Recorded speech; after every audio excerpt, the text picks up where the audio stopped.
Bismillahirrahmanirrahim ve bihi nesta'in. Allahümme salli ala Muhammedin ve ali Muhammed ve accil feracehum. Sıla-i Rəhm haqqında bir neçə sual-cavab. Sual: Sıla-i Rəhm olunmalı qohumlar kimlərdir və onun həddi nədir? Cavab: Bir bətindən dünyaya gələnlər və insanın ən yaxın qohumlarıdır. Ona görə də səbəbi qohumlara şamil olmur. Həmçinin uzaq nisbəti olan qohumlara da şamil olmur. Sıla-i Rəhmin vacib miqdarı odur ki, onlara yaxşılıq lazım olan məqamda müxtəlif yollarla yaxşılıq edəsən.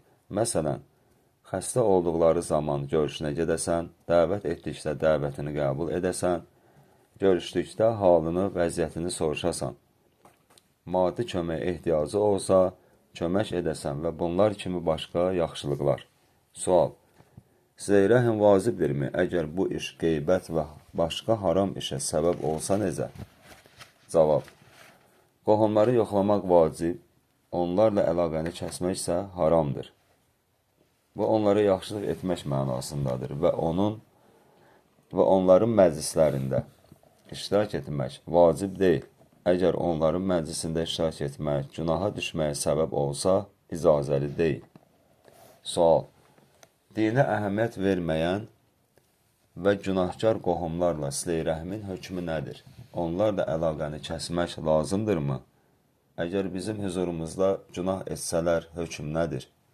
Cavab: Sıla-i Rəhmi tərk etmək olmaz. Amma Sıla-i Rəhmin mənası qohumların bir-birlərini görməsi deyil.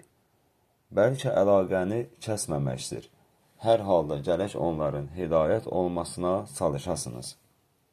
Sual: Əgər qohumlardan biri mənimlə əlaqəni davam etdirmək istəməsə, bu surətdə yenə də mənim Sıla-i Rəhm etmək vəzifəm varmı və mənə vacibdirmi ki, mən yenə də Sıla-i Rəhm edim? Cavab: Siz əlaqəni kəsməyin. Hər vaxt gördükdə salam verib, halını soruşsanız, xəstə olduqda görüşünə getsəniz, köməyə ehtiyacı olduqda kömək etsəniz kifayətdir.